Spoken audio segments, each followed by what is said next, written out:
A'udzubillahi minasyaitonirrajim. Bismillahirrahmanirrahim. Bismillahi assalamualaikum warahmatullahi wabarakatuh.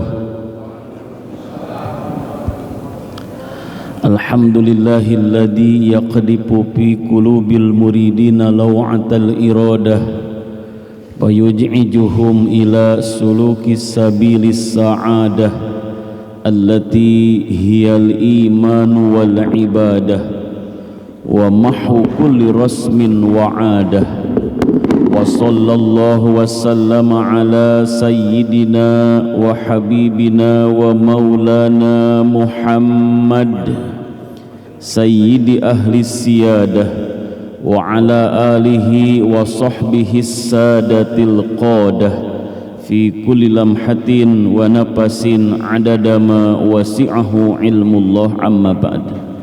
Wa qala Allah ta'ala fil Qur'anil Karim, a'udzu billahi minasy syaithanir rajim. Bismillahirrahmanirrahim. Wa allaw istaqamu 'ala at-tariqati la asqainahum ma'an ghadaqa. Al-ayah sadaqallahul adim. Wa qala Rasulullah sallallahu alaihi wasallam, abghadu ilahin ubida fil ardi indallahi huwal hawa.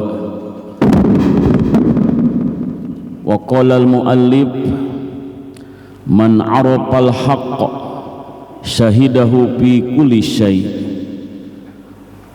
wa man paniya bihi goba an kulli syai' wa man ahabbahu lam yu'sir alaihi syai'a. Wa sadaqa rasuluhun nabiyul karim wa nahnu ala dzalika minasyahidina wasyakirin walhamdulillahi rabbil alamin. Alhamdulillah, memuji dan bersyukur kalbu kita kepada Allah di pagi hari yang cerah ini, seiring dengan rahmat dan maghfirahnya Allah bangkitkan kesadaran qalbu kita, kehambaan kita di tengah-tengah kesibukan kehidupan dunia, rutinitas kita. Allah berikan waktu yang begitu indah, waktu yang mahal di pagi hari ini. Allah berikan kemampuan, kesempatan, kesungguhan untuk hadir di tempat yang Allah muliakan. Mudah-mudahan bangkitnya kesadaran kehambaan ini senantiasa istiqomah hadir di hati kita sampai kita kembali berjumpa dengan Allah Sang Pencipta. Amin ya Allah ya Rabbal Alamin. Yang kami hormati segenap pengurus DKM Masjid Al-Amanah, para alim ulama, para asatid, hadirin wal hadirat jamaah salat subuh rahimakumullah. Pada kesempatan ini kita sama-sama akan melihat, membahas, mengkaji lebih mendalam kajian ilmu tasawuf, korelasi antara mahabbah dan ma'rifah.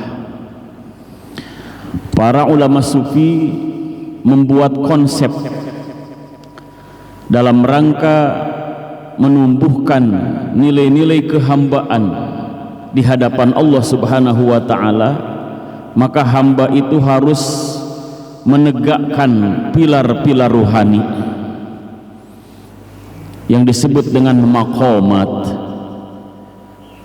pilar yang harus kita tegakkan supaya sifat kehambaan kita dalam beribadah senantiasa kokoh, istiqomah, dawamah. Dimulai dari maqam taubah, proses evaluasi diri, perbaikan diri. Taubat ini menjadi maqam pertama dan utama. Ditingkatkan lagi kepada maqam wara', selektif, apik dalam seluruh tindak tanduknya, menjaga hifdzul jawarih, seluruh anggota tubuhnya, panca indera khususnya, sampai gerak-gerik kolbunya selektif, tidak sembarang bicara, tidak sembarang bertindak, berpikir dulu aspek maslahatnya ditinjau dulu, bahkan aspek madorotnya pun menjadi pertimbangan. Waro, meningkat lagi kepada makom juhud, ajuhdu anid dunia, dia juhud dari aspek-aspek duniawi yang mengandung goror, tipu daya. Semakin selektif lagi dengan juhud, sehingga naik lagi, meningkatkan makom selanjutnya menjadi pribadi yang sobar. Sobar dalam menjalani ujian. Naik lagi menjadi pribadi yang bersyukur kepada Allah, karena merasakan pertolongan Allah di balik sobar. Wasta'inu bis sabri wassalah, dia sobar, merasa ditolong terus oleh Allah, sehingga bersyukur dalam segala keadaan. Naik lagi, meningkatkan makom selanjutnya, makom ridho. Dia merasa rela, puas jiwanya dengan segala bentuk ketentuan Allah. Tidak ada pilihan kecuali ridho. Kita sering masih pula pilih tentang ketentuan Allah. Kenapa begini ya Allah? Kenapa enggak begitu ya Allah? Dia ridho apapun yang Allah tentukan, yang Allah takdirkan, sehingga semua itu menghantarkan hamba itu semakin mahabbah, cinta kepada Allah. Ternyata Allah itu maha baik, tidak pernah meninggalkan dirinya, selalu memperhatikan dirinya. Diminta tidak diminta Allah beri, bahkan jauh lebih banyak karunia Allah yang tidak kita minta, Allah beri terlebih dahulu. Termasuk kehidupan kita, dari awal kita lahir sampai detik ini, dulu kita tidak pernah minta hidup di sini, tapi Allah takdirkan, Allah berikan kehidupan bagi setiap kita. Semakin tumbuh cinta kepada Allah, maka semakin ma'rifat kepada Allah, mengenal kepada Allah, semakin mengenal yang sempurna pengenalannya terhadap Allah Subhanahu wa ta'ala. Inilah makom-makom, pilar-pilar ruhani yang harus kita tegakkan. Jangan sampai taubat kita di tengah jalan kalah dengan ujian, jatuh lagi, tidak sabar menghadapi godaan. Maka seluruh makom-makom ruhani yang begitu mulia ini saling menguatkan satu dengan yang lainnya. Taubat, makom taubat dikuatkan dengan makom waroknya. Kalau sudah waro, apik dalam bergaul, hanya bergaul dengan orang yang baik saja, yang menghantarkan dirinya semakin taat kepada Allah.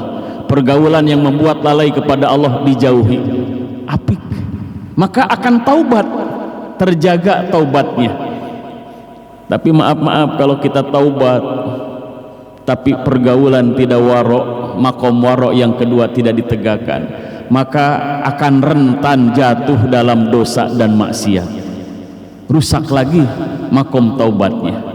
Maka seluruh makomat tadi, makom-makom yang mulia ini saling berkaitan, saling mengokohkan, seperti bangunan masjid yang sama-sama kita cintai ini.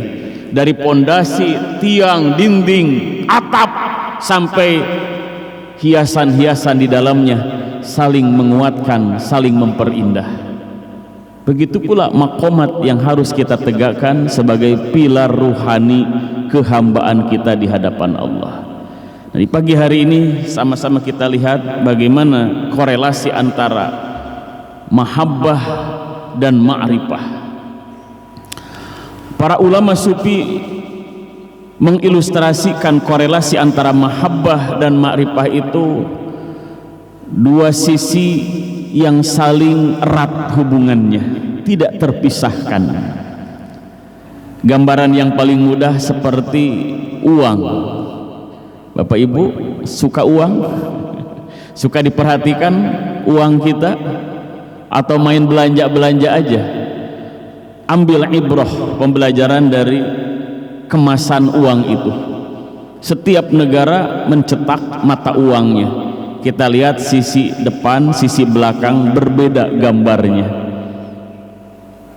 Kalau gambarnya cuma satu, pasti uang palsu dan tidak akan layak menjadi alat transaksi. Harus ada dua gambar, sungguh pun berbeda, tapi menjadi syarat sah transaksi. Kita pun bertransaksi dengan Allah. Allah mengajak jual beli, Allah siap beli. Innallaha ashtara minal mu'minina anfusahum wa amwalahum bi anna lahumul jannah. Allah membeli atas orang-orang yang beriman, jiwanya, dirinya, hartanya. Allah beli dengan surga. Kita siap transaksi Bapak Ibu. Dulu Abu Bakar Siddiq mendengar ayat ini turun, menangis tak berhenti. Ditanya oleh sahabat yang lain, kenapa engkau menangis? Aku malu kepada Allah. Rasa-rasanya enggak layak, enggak pantas diri ini dan harta ini dibeli oleh Allah, karena masih banyak kekurangan dan kehinaan. Karena sesuatu yang layak dibeli itu sesuatu yang sempurna, sesuatu yang indah, sesuatu yang bernilai. Abu Bakar As-Siddiq radhiyallahu anhu, siddiq imannya, jujur imannya, masih jauh dari kelayakan pantas dibeli oleh Allah. Maka yuk sama-sama kita layakkan, kita pantaskan diri kita, amal-amal kita, termasuk harta kita, dibeli oleh Allah Sang Pencipta. Hadirkan mahabbah dan ma'rifah pada diri kita menjadi makom terindah di hadapan Allah, supaya nanti diri kita layak dibeli oleh Allah, dan alat tukarnya adalah surga yang sama-sama kita dambakan. Dalam mukadimah tadi disampaikan dalam kitab Hikam, Syekh Ibnu Athaillah rahimahullah memberikan tahapan dan korelasi antara mahabbah dan ma'rifah. Beliau menyampaikan, man arafal haqq syahidahu fi kulli syai'. Barang siapa yang mengenal kepada Allah, di sini diangkat satu nama dan sifat Allah sebagai Al-Haqq, Allah yang maha benar, kebenarannya sempurna, kebenarannya menyelamatkan, kebenarannya membahagiakan. Ini al-haqnya Allah. Beda dengan kebenaran yang dibuat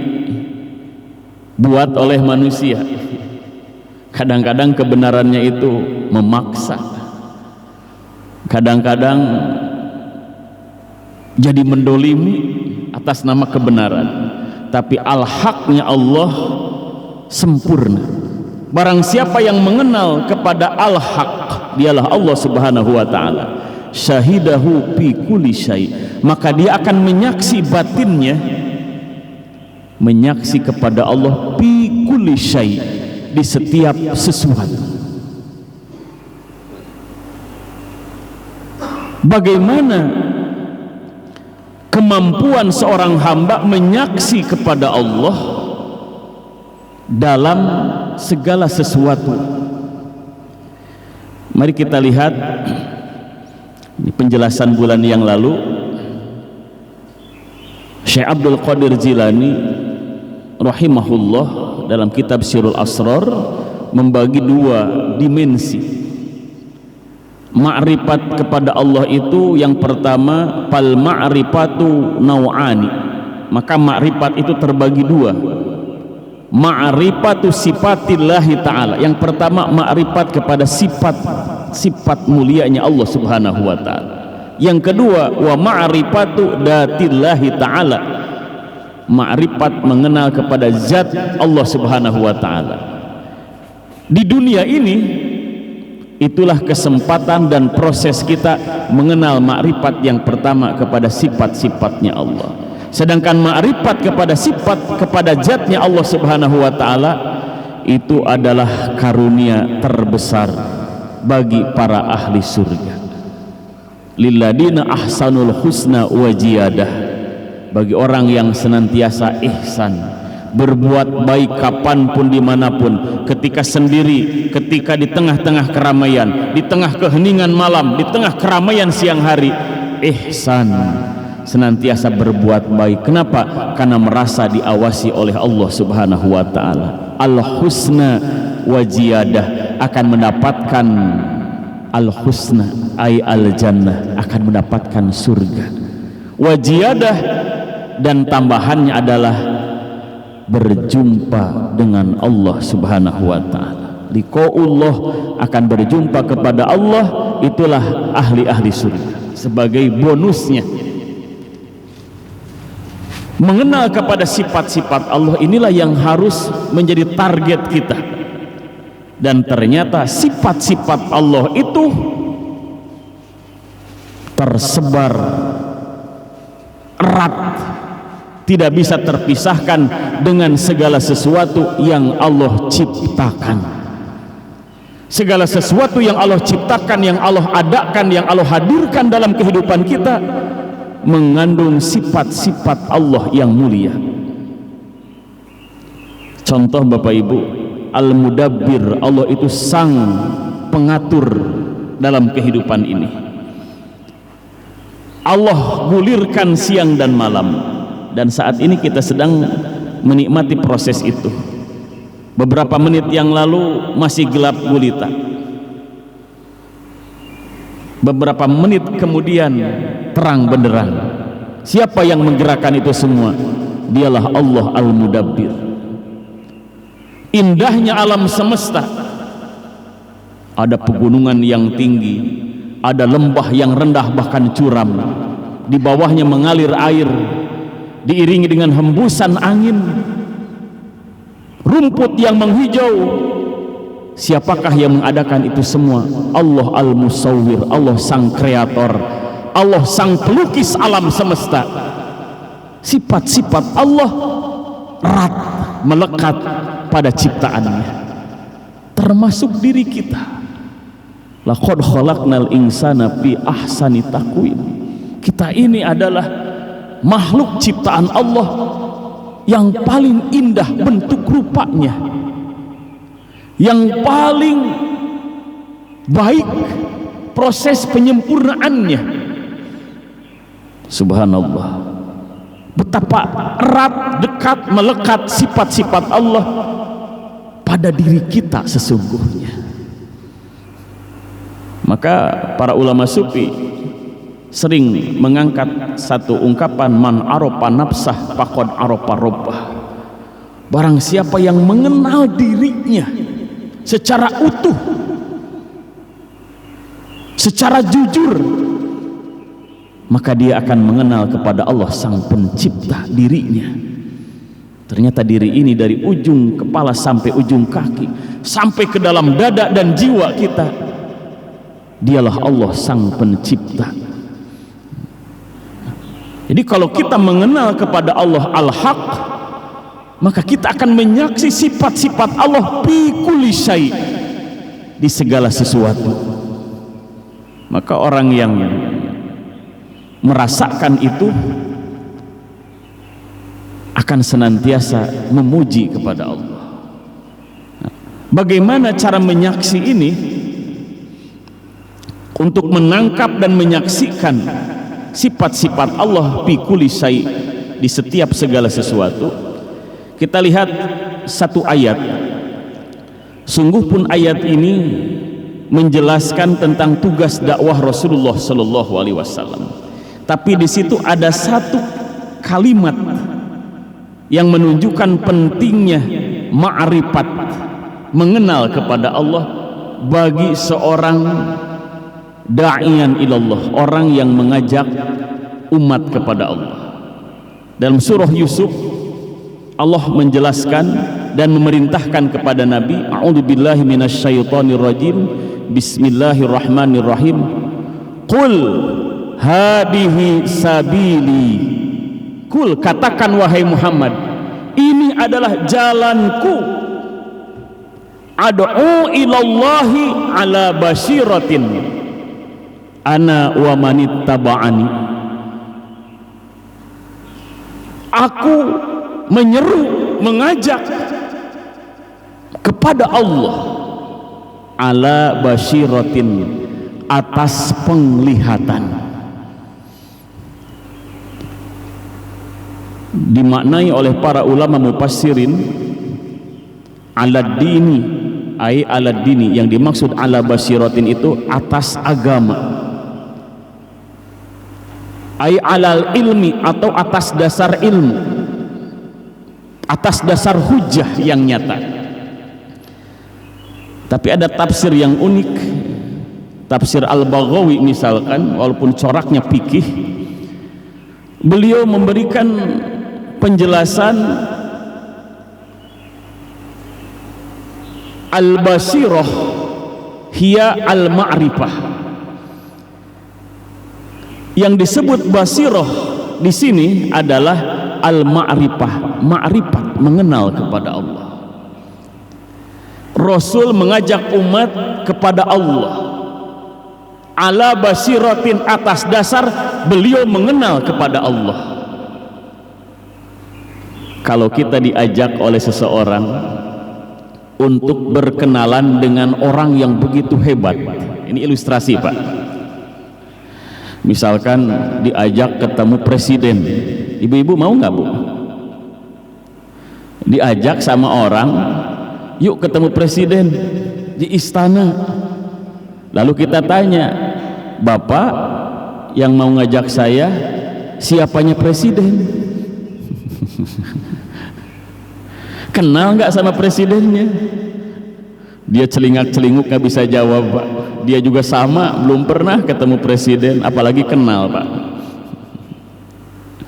Kira-kira sampai nggak ke presiden itu Pak? Nggak sampai. Tapi kalau yang ngajak kita ini misalkan menterinya Pak, sekneknya, menterinya, orang dekatnya, yakin nggak Bu? Yakin. Kenapa? Orang itu kenal, dekat kok dengan presidennya. Nah, ini ilustrasi yang sederhana Pak. Rasul sebagai da'iyan ilallah mengajak umat mengenal kepada Allah, atas dasar beliau pun mengenal kepada Allah. Maka pantas orang yang diajak oleh Rasul mengenal kepada Allah, mengenal kepada Allah. Orang yang paling ma'rifat dialah Rasulullah sallallahu alaihi wasallam. Bahkan Rasul itu bukan hanya ma'rifat kepada sifat-sifat Allah, ma'rifat kepada cahaya Allah, bahkan zatnya Allah subhanahu wa ta'ala. Para ulama walaupun berbeda pendapat, di malam Mi'raj itu dalam pandangan ulama sufi itulah ghayatul ma'rifah, puncak pengenalan hamba kepada Allah yang begitu sempurna. Itulah yang diperjalankan dan diangkat Rasulullah sallallahu alaihi wasallam oleh Allah subhanahu wa ta'ala. Allah berkehendak mengenalkan dirinya di hadapan Nabi, maka dimi'rajkan Rasulullah sallallahu alaihi wasallam di malam itu. Pengenalan yang begitu mendalam dan sempurna. Laqad ra'a min ayati rabbihil kubra. Dalam surah An-Najm Allah tegaskan, sungguh dia Muhammad sallallahu alaihi wasallam telah melihat ayat-ayat Tuhannya, sifat-sifat Tuhannya yang begitu mulia, tanda-tanda kebesarannya yang begitu agung, yang semuanya kubro, besar, agung dan mulia. Nah, basirah ini setiap manusia sesungguhnya diberikan potensi ainul basirah, pandangan mata hati. Maka di bulan yang lalu makrifat itu dijelaskan dalam kitab Sirul Asrar, buah dari pembersihan hati. Fal ma'rifatu innama huwa tahsulu bikasfi hijabin nafsi an mir'atil qalbi bitasbiyatih. Sesungguhnya makrifat itu buah dari, hasil dari proses menyingkap, mengangkat penghalang hawa nafsu dari cermin hati. dengan cara proses pembersihan dan pensucian jiwa, proses taubat, waro, juhud, itu proses pembersihan hati. Tanpa itu semua, pandangan mata batin kita atau mata kolbu kita selama-lamanya terhijab. Jendela masjid kita indah, ada kacanya.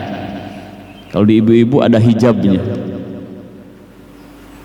Ketika hijabnya tertutup, pandangan kita terbatas, tidak bisa melihat siapa yang ada di luar, di serambi masjid. Tapi ketika dibuka akan nampak siapa yang ada. Begitu pula mata hati kita. Kalau mata hati kita tertutup dengan hijab-hijab hawa nafsu, maka sifat-sifat Allah, ayat-ayat Allah, tanda-tanda kebesaran Allah yang begitu sempurna, erat, melekat pada ciptaannya, tidak akan pernah tersingkap dan terlihat. Lihat gunung hanya tingginya saja, lihat lautan hanya ombaknya saja, lupa kepada Sang Pencipta, tidak menghantarkan kolbunya taqarrub kepada Allah, mendekat kepada Allah. Maka proses tazkiyatun nafs dalam ilmu tasawuf ini adalah kajian yang paling utama.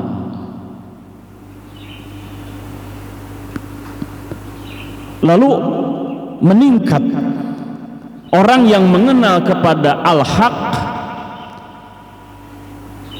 maka dia akan merasakan leburnya diri ini,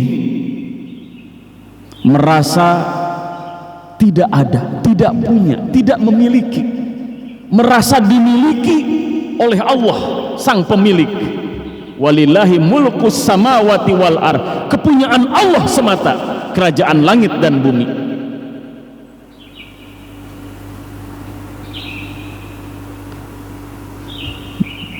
Man arafal haq sahidahu fi kulli syai wa man paniya bihi, barang siapa yang pana jiwanya, perasaannya dengan Allah Subhanahu wa taala al-haq, goba an kulli syai, maka hilang segala sesuatu, yang ada adalah Allah semata dirasakan. Dirinya merasa tidak ada, tidak punya, tidak memiliki, yang ada adalah kepemilikan Allah semata. Alam semesta ini menjadi nampak tidak ada, yang ada adalah tanda-tanda kekuasaan Allah. Melihat gunung bukan dilihat gunungnya, tapi tanda-tanda kekuasaan Allah. Yang dilihat bukan dengan mata kepala, tapi dengan ainul basirah, ala basiratin, atas dasar pengenalan mata batinnya. Batin kolbu yang bersih dari penghalang hawa nafsu. Wa man paniya bihi goba an kulli syai. Buah dari makrifat mengenal sifat-sifat Allah menjadi pana, lebur. Keinginannya tidak ada, yang ada adalah keinginan Allah. Kalau keinginan hilang pada diri kita, maka hilanglah keinginan hawa nafsu. Yang diinginkan adalah keinginan Allah semata.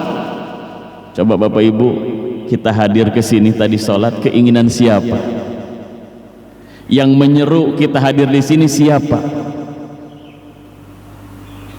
Lahiriahnya muazin, hakikatnya Allah yang menyeru. Hayya 'alas shalah, hayya 'alal falah. Allah yang menyeru hakikatnya. Allah menginginkan kita la'allakum turhamun, la'allakum tattaqun, la'allakum tuflihun. Inilah keinginan-keinginan Allah, supaya kalian menang, supaya kalian dirahmati, supaya kalian takwa. Allah menyeru. Yang ada keinginan dirasakan hanya keinginan Allah. Wa ma tasyauna illa ayyasha Allahu rabbul alamin.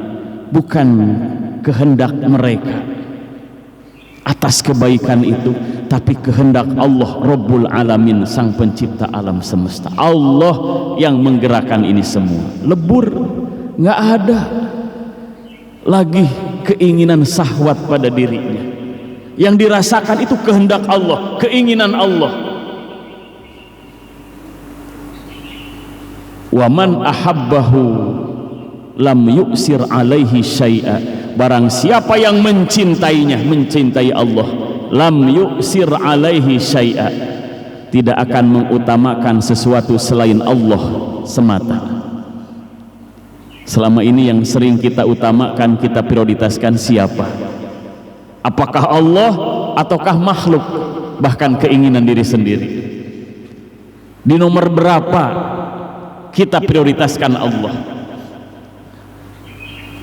Semenjak bangun tadi, Bapak Ibu, yuk kita evaluasi berapa kali kita ingat kepada Allah.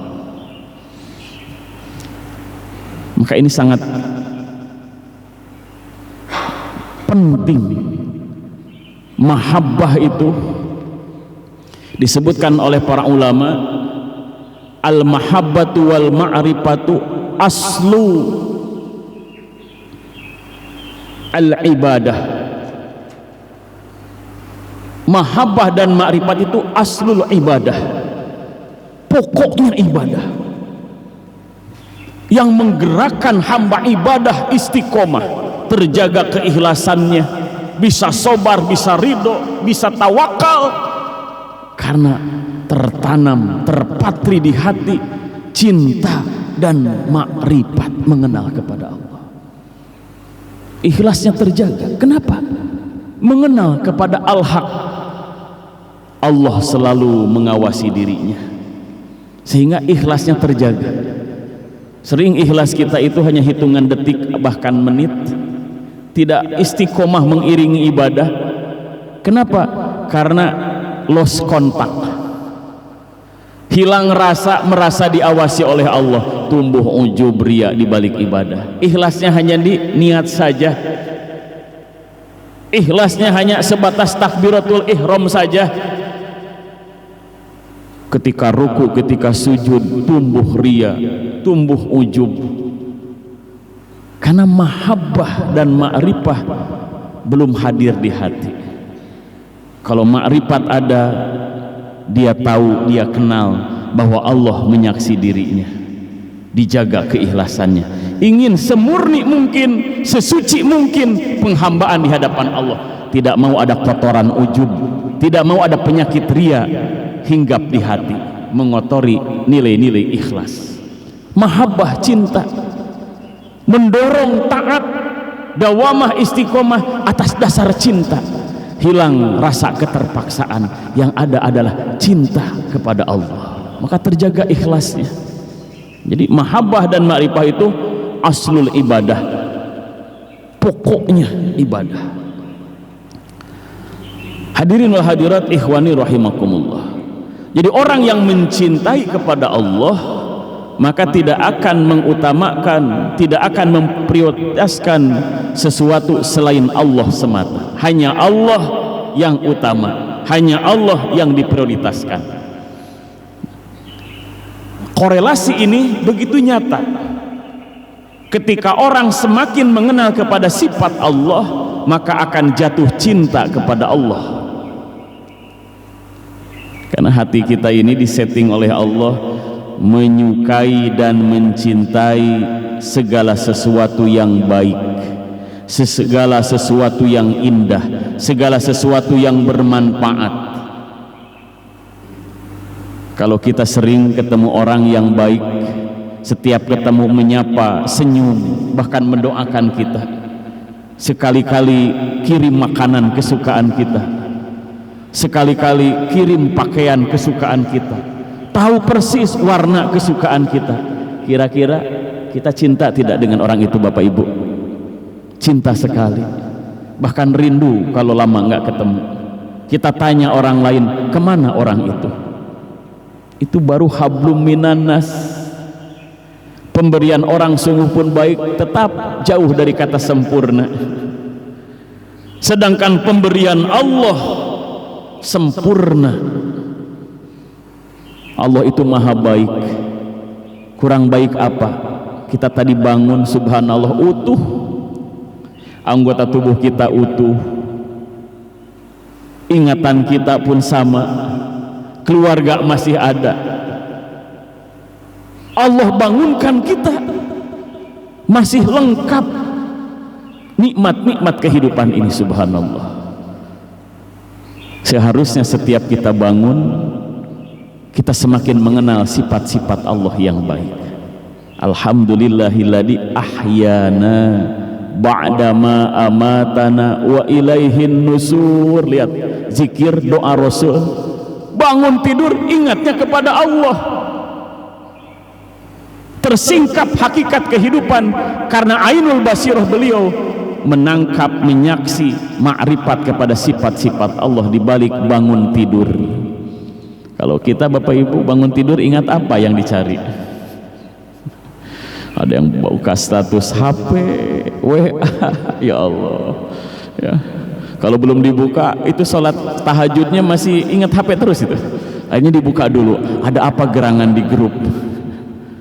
Nanti aja Bu buka HP-nya jam 7 pagi, udah sarapan. Biar pas lihat status orang lain, lihat info di grup, udah kuat mentalnya, udah sarapan Bu. Ini bangun tidur lihat di grup, lihat status orang, yang ada makin khawatir. Yang dibuka itu mata batin kita. Lihat, alhamdulillahilladzi ahyana. Segala puji milik Allah, bersyukur kepada Allah, memuji kepada yang telah menghidupkan kami. Subhanallah, Rasul itu selalu menyertakan kita. Ahyana, kami, disertakan keluarganya, bahkan kita sebagai umatnya. Memuji kepada Allah yang telah menghidupkan kami. Subhanallah. Ini kasih sayang Rasulullah kepada kita. Tidak sendiri yang disebut, kami, kita semua dibawa. Ba'dama amatana. Setelah kami tadi beberapa jam, ada yang 6 jam, 4 jam, 5 jam mati. Karena tidur itu seperti kematian. Tidak berfungsi panca indera kita ketika kita tidur. Lalu Allah kembalikan ruh kehidupan kita. Kita bergerak lagi, ingat lagi, beraktivitas lagi seperti pagi hari ini. Ba'dama amatana wa ilaihin nusur, dan kepadanya kami akan dikembalikan. Subhanallah. Baru bangun tidur Rasul ingat kepada Allah, ingat kepada negeri akhirat. Ini harus menjadi contoh teladan bagi kita. Ini kita bangun tidur ingat bendawi, ingat makhluk, ingat isi rekening. Ada yang begitu ibu-ibu? La haula wala quwata illa billahil aliyyil azim. Nah, orang yang mencintai Allah, maka akan Allah kenalkan sifat-sifat Allah di dunia ini. Semakin nampak sifat-sifat Allah pada ayat-ayatnya. Karena tidak ada sesuatu pun yang diciptakan oleh Allah, di situ ada ilmunya Allah, ada kehendak Allah yang semuanya mengandung kesucian dan kemuliaan. Itulah pandangan ahli makrifat kepada sifat-sifat Allah yang menghantarkan ia semakin cinta, dan cintanya kepada Allah menghantarkan ia semakin mengenal kepada Allah. Jadi makrifat dan mahabbah itu saling bertautan, erat hubungannya. Orang semakin mengenal kepada sifat Allah yang begitu mulia, semakin jatuh cinta kepada Allah, mengutamakan Allah daripada yang lainnya. Kenapa?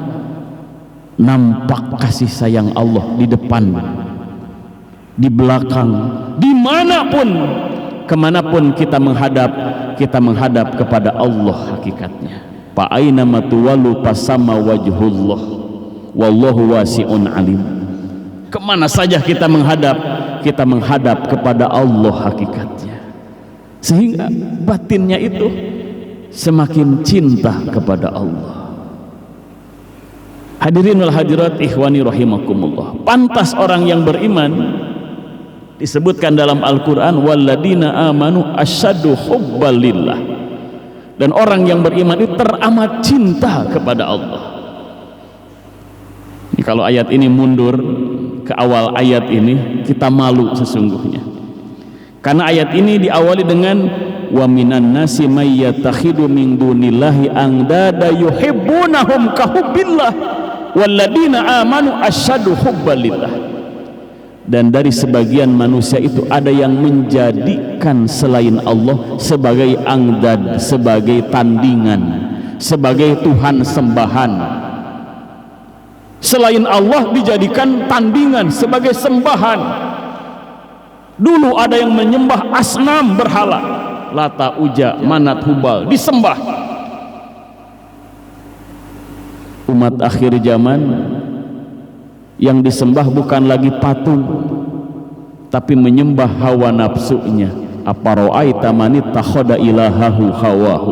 Apakah engkau tidak menyaksikan orang yang mempertuhankan hawa nafsunya? Jadi, kalau sudah mempertuhankan hawa nafsunya, maka dituruti keinginan hawa nafsunya. Maka banyak kasus-kasus kriminal, berita kriminal itu mendominasi informasi hari ini. Betul nggak Bapak Ibu? Kita buka medsos, platformnya apa saja, yang muncul itu hampir 99% berita-berita yang buruk. Karena berita yang baik nggak laku. Ini menunjukkan sifat asli manusia, sukanya itu menyaksi, mendengar berita-berita yang negatif.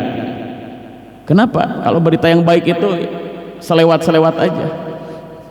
Coba Bapak Ibu lihat platform medsos, TikTok. Yang dilihat, yang didengar itu TikTok dakwah atau hal-hal yang mewah. Kalau yang mewah Bu bisa berjam-jam sampai habis kuota. Itu tanda kita sedang jatuh cinta kepada yang duniawi. Tapi kalau dakwah, scroll aja Bu. Lewat-lewat aja, nggak pernah diperhatikan. Maka ilmu hari ini lewat dakwah medsos itu, subhanallah, harus menjadi hidayah bagi kita. Jangan sampai jadi sampah, lewat, dibuang begitu saja. Lebih banyak ilmu yang didengar daripada ilmu yang diamalkan hari ini. Nah, maka lihat, kalau hati kita bersih, di segala sesuatu kita akan menyaksi pesan dari Allah. Ada ayat-ayat Allah, ada sifat-sifat Allah yang membuat kita ini semakin jatuh cinta kepada Allah Subhanahu wa ta'ala. Maka tadi lihat, dulu orang menyembahnya asnam, berhala. Sekarang orang menyembah keinginan dirinya, yaitu hawa nafsu. Lalu Allah balik, Allah tegur, dan Allah angkat sifat mulia orang yang beriman, walladina amanu asyadu hubbalillah.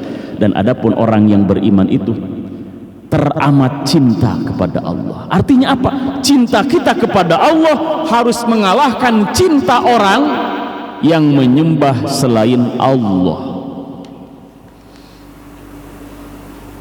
Kira-kira Bapak Ibu, kalau mau ditandingkan, cinta kita kepada Allah bisa nggak mengalahkan cinta orang kepada sembahannya selain Allah?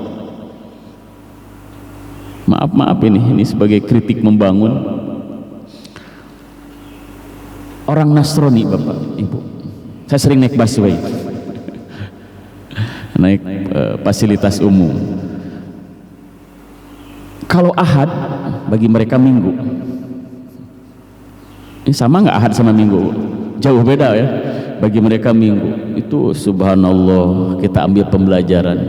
Mereka dengan bangganya digenggam, dipeluk di dadanya Alkitab. Betul Pak? Pernah lihat Pak? Kita ada nggak berangkat ke masjid memeluk Al-Quran Pak? Aduh, masjid kan banyak Quran katanya.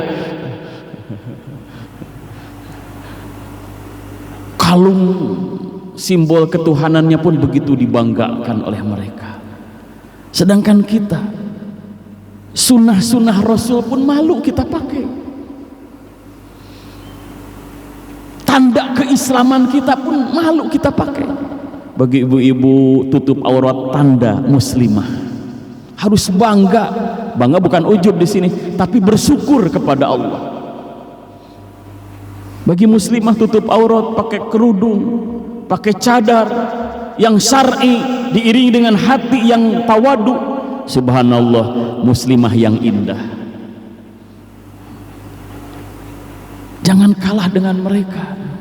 Nah, ayat ini menyindir. Dan yang diangkat adalah bab mahabbah. Kenapa mereka bangga dengan agamanya? Karena ada rasa cinta kepada Tuhan sembahan mereka. Padahal Tuhan sembahan mereka min dunillah, bukan Allah. Sembahan mereka rekayasa, dusta, tapi mereka cinta. Sedangkan kita, Tuhannya adalah Rabbul Alamin, pencipta alam semesta. Tanda-tandanya, dalil-dalilnya, hujahnya jelas dan nyata. Ada Al-Quran sebagai kalamullah, telah diutus para nabi, para rasul sebagai bukti, dan sampai detik ini, bahkan sampai menjelang kiamat, agamanya tetap sempurna dinul Islam. Tanda kebenaran adanya Allah Subhanahu wa ta'ala. Kenapa kita belum jatuh cinta kepada Allah? Yuk kita tingkatkan cinta kita kepada Allah, karena Allah cinta kepada kita. Yuhibbuhum wa yuhibbunah, Allah cinta kepada mereka karena mereka cinta kepada Allah. Kita dulu yang harus cinta kepada Allah, maka Allah akan mencintai kita. Jadi kolbu ini kalau sehat, bersih, akan mudah jatuh cinta kepada Allah, karena Allah maha baik. Jubilatil qulub ala hubbi man ahsana ilaih. Diciptakan hati itu mudah mencintai kepada orang yang baik kepadanya.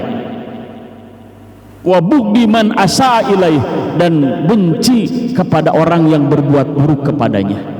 Itu fitrahnya hati. Sedangkan Allah senantiasa baik kepada kita. Kenapa hati kita belum tumbuh rasa cinta kepada Allah? Maka dengan mengenal sifat-sifat Allah lewat taklim ini, ya, lewat kajian ilmu tasawuf, supaya kita terus meningkatkan kualitas kecintaan kita kepada Allah. Pada gilirannya Bapak Ibu semua, makrifat itu jangan hanya sebatas pengetahuan, jangan sebatas hanya kajian, tapi harus menjadi pengalaman spiritual. Sisi-sisi esoterik batin kita itu mencicipi, mengalami, merasakan, menyaksi kepada sifat-sifat Allah yang mulia. Pantas orang yang beriman itu bergetar kolbunya kalau mengingat Allah. Kenapa? Merasakan sifat-sifat dan ayat-ayat Allah itu begitu dekat dan nyata, disaksikan oleh mata kolbunya atau ainul basirohnya. Innamal mu'minuna alladina idza dzukirallah wajilat qulubuhum. Sesungguhnya orang-orang yang benar-benar beriman adalah orang-orang yang apabila disebut nama Allah bergetar hatinya. Ini sebagai penutup, ilustrasi dalam kehidupan. Saya selalu mengaitkan dengan ilustrasi analog atau tamsil dalam kehidupan, supaya nalar kita mudah menggapai apa yang disebut dengan makrifat dan mahabbah pada tema hari ini. Suami istri menjalani rumah tangga puluhan tahun, sakinah, mawaddah, warohmah dirasakan, alhamdulillah. Tiba waktunya berpisah, ajal kematian. Maaf ya yang sudah berpisah, bukan menggugah rasa sedih, tapi ingin menghantarkan situasi kondisi di mana nanti ketika istri ditinggalkan oleh suami yang begitu soleh, begitu baik. Lihat istri yang solehah ketika ditinggal oleh suami yang soleh, hari-hari berlalu sendiri, tapi tidak merasa sendiri, merasa berdua. Kenapa? Melihat baju kokonya, baju gamisnya, terbayang sholat suami dulu, masih ada dekat diingatan. Engkau tidak pergi wahai suamiku. Ketika istri itu melihat bajunya, melihat piring yang suka dipakainya, melihat segala sesuatu yang melekat pada tubuh suaminya itu menghantarkan batin istri ingat kepada suami, terbayang kebaikannya, terbayang senyumnya. Subhanallah, itu hablum minanas kalau terjalin atas mahabbah dan ma'rifah. Berpisah tapi semakin erat dekat di hati. Ini ilustrasi, yuk kita tingkatkan hablum minallah. Kurang apa baiknya Allah kepada kita? Sempurna jawabannya, tidak ada celak sedikit pun. Sempurna baiknya Allah kepada kita. Maka hati yang bersih dengan maqam tobat yang pertama itu adalah modal awal menggapai puncak maqamat, yaitu mahabbah dan ma'rifat. Mudah-mudahan setiap istighfar kita, taubat kita menjadi asbab Allah turunkan maghfirah, dan sekaligus Allah bersihkan dosa-dosa kita. Dan pada gilirannya Allah berkenan mengenalkan kepada qalbu kita sifat-sifatnya yang mulia nampak di hati kita. Demikian Bapak Ibu, mudah-mudahan menginspirasi kita semua. Terima kasih. Silahkan apabila ada yang ingin berbagi pengalaman dalam konteks mahabbah dan ma'rifah.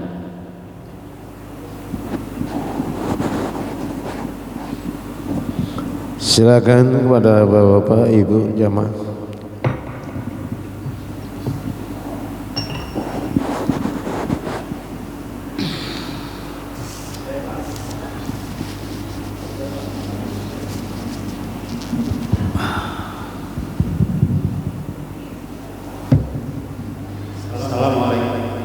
Assalamualaikum warahmatullahi wabarakatuh. Waalaikumsalam warahmatullahi wabarakatuh. Ustaz, pertanyaan saya, ini kan diberitakan misalnya dari tengah malam bangun sudah berangkat ke masjid ini dengan niat untuk beribadah, terus masuk masjid ini kita sudah sholat di masjid. Iya. Sholat lagi ini sholat fajar. Ya, qobliyah ya.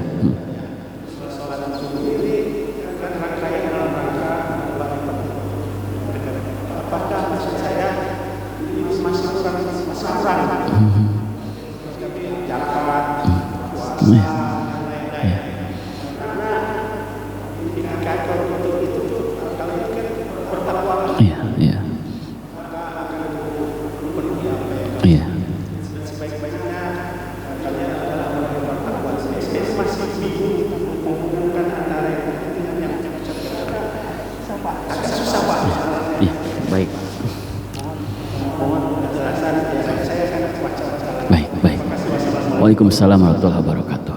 Jadi tadi Bapak menyampaikan rangkaian ibadah ya, dari mulai qiyamul lail, tahajud sampai subuh tadi, lalu ada ibadah yang lain, zakat, puasa dan yang lain.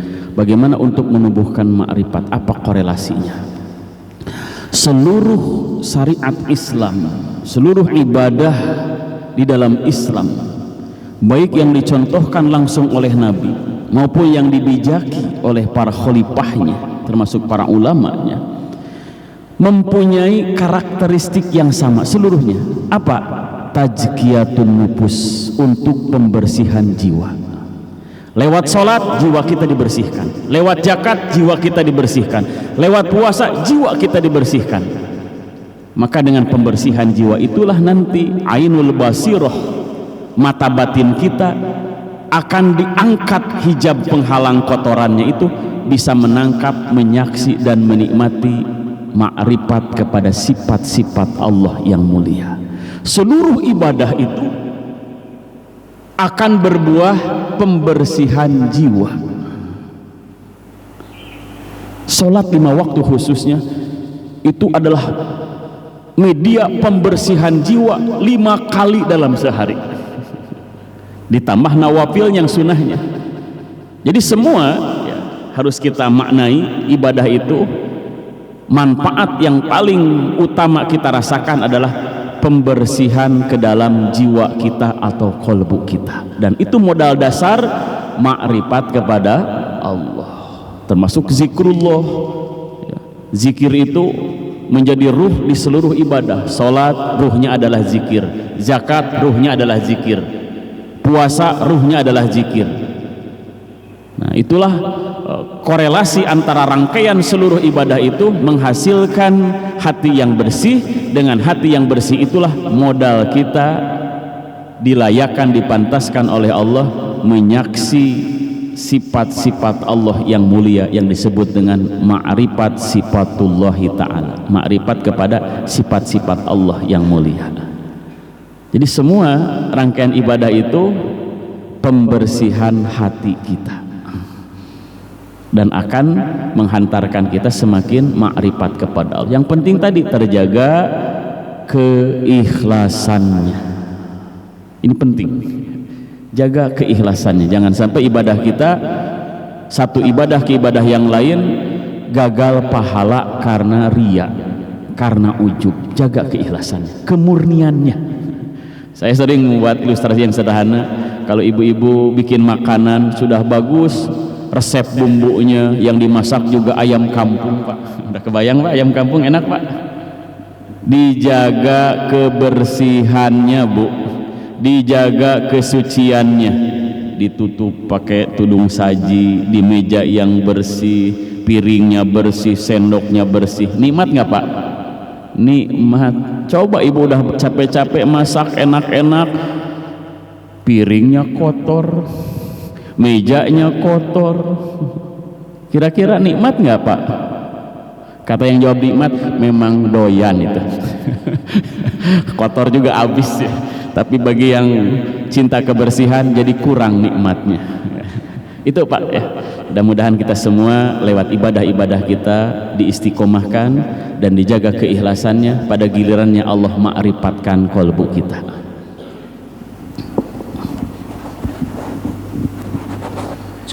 Cukup Bapak Ibu semua, yuk sama-sama kita aplikasikan, karena ma'rifat bukan teori. Ma'rifat adalah pengalaman batin, mencicipi dan merasakan keagungan Allah hadir dalam kehidupan kita. Yuk sama-sama kita bersihkan hati, karena hatilah yang akan menyaksi tanda-tanda keagungan Allah. Hatilah yang akan melakukan perjalanan spiritual ma'rifat kepada Allah dan mahabbah cinta kepada Allah. Tundukkan kepalanya, pejamkan kedua matanya, hadirkan hati, fokus kepada diri kita, lupakan sejenak urusan-urusan yang lain. Allah ada di hadapan kita. Allahu syahidi, Allah menyaksi diri ini. Allahu hadiri, Allah hadir di setiap kehidupan kita. Innallaha kana alaikum raqiba, Allah itu senantiasa meneliti, menyaksi, menilai sampai ke dalam hati kita. Jadilah pribadi-pribadi yang muraqabah, merasa disaksi oleh Allah Subhanahu wa taala. Mari seiring kalimah istighfar kita lantunkan, menjerit batin kita, memohon ampun kepada Allah. Teringat, terbayang dosa masa lalu kita, dolim kepada diri sendiri, sudah tahu ilmunya tapi melanggar, sudah tahu akibatnya tapi terus kita lakukan. Dolim kepada diri, dolim kepada kedua orang tua. Kita tahu betapa besar jasa orang tua, perjuangan orang tua, letih lelahnya, tangisan air matanya untuk kita, tapi kita sering membuat sakit hati mereka. Ya Rabb, di pagi hari ini terbayang wajah mereka, ya Rabb. Ampunanmu untuk mereka, ya Rabb. Mereka yang sudah di alam barzah, ya Rabb. Ampuni seluruh dosa-dosa kedua orang tua kami, ya Rabb. Sayangi mereka, ya Rabb, sebagaimana mereka telah menyayangi kami sejak lahir sampai dewasa. Bahkan sayang mereka, doa mereka sepanjang hayat mereka untuk kami, ya Rabb.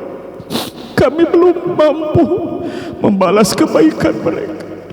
Seiring istighfar ini, ya Rabb, kami hadiahkan, ya Rabb, istighfar ini untuk ampunan kedua orang tua kami, ampunan untuk diri kami, ampunan untuk istri dan suami kami dan anak-anak keturunan kami. Astaghfirullahaladzim wa atubu ilaih. Astaghfirullahaladzim wa atubu ilaih. Astaghfirullahaladzim wa atubu ilaih. Astaghfirullahaladzim wa atubu ilaih. Astaghfirullahaladzim wa atubu ilaih. Astaghfirullahaladzim wa atubu ilaih. Astaghfirullahaladzim wa atubu ilaih. Ya Rabbana, dengan istighfar ini, Allahumma gfir lahum warhamhum wa'afihi wa'fu anhum. Ampuni mereka ya Rabb. Mari sama-sama kita sempurnakan tobat kita dengan melafalkan kalimah tauhid, kalimah thayyibah. Mudah-mudahan kalimah ini Allah hadirkan ketika detik-detik kematian kita, ketika ruh akan keluar dari jasad kita. Allah mudahkan lisan dan hati kita mengucapkan kalimah thayyibah ini. Abdul zikri fa'lam annahu la ilaha illallah, la ilaha illallah, la ilaha illallah, la ilaha illallah, la ilaha illallah, la ilaha illallah, Muhammadur Rasulullah bi kulli lamhatin wa nafasin adada ma wasi'ahu ilmullah. Amin ya Allah ya rabbal alamin. Allahumma ja'alna hadina mahdiyin ghairu dhalin wala mudillin barun rahimun jawadun karim. Allahumma aftah qulubana, Allahumma aftah qulubana, Allahumma aftah qulubana futuhal anbiya wal awliya bijudika wa karamika birahmatika ya arhamar rahimin. Ya Rabbana, duhai Tuhan kami, bukakan hati kami ya Rabb, bersihkan, sucikan kembali hati kami sebagaimana telah Engkau bukakan hati para nabi, para rasul, para aulia. Hati yang senantiasa bersyukur atas nikmat-nikmat-Mu ya Rabb. Hati yang senantiasa sabar atas seluruh ujian-ujian dari-Mu. Hati yang senantiasa ridho atas takdir-takdir-Mu. Ya Rabbana, duhai Tuhan kami, tumbuhkan mahabbah di hati kami, cinta yang mendalam, cinta yang tulus sepanjang akhir hayat kami. Cinta kepadamu ya Rabb, cinta kepada kekasih-Mu Rasulullah sallallahu alaihi wasallam, cinta kepada agama dinul Islam yang mulia ini, cinta kepada seluruh kaum muslimin ya Rabb. Rabbana hablana minas solihin, Rabbana atina fid dunya hasanah wa fil akhirati hasanah wa qina adzabannar. Wa sallallahu ala sayyidina Muhammadin nabiyil ummi wa ala alihi wa sahbihi wa sallam. Walhamdulillahi rabbil alamin. Nas'aluka al-ijabah al-Fatihah. A'udzu billahi minasy syaithanir rajim. Bismillahirrahmanirrahim. Alhamdulillahi rabbil alamin. Arrahman maliki yaumiddin. Iyyaka na'budu ihdinas siratal ladzina.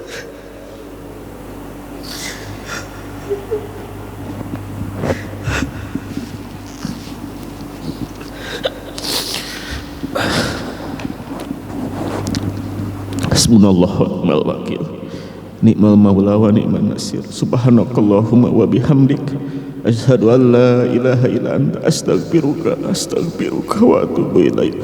Walaupun minkum. Assalamualaikum warahmatullahi wabarakatuh.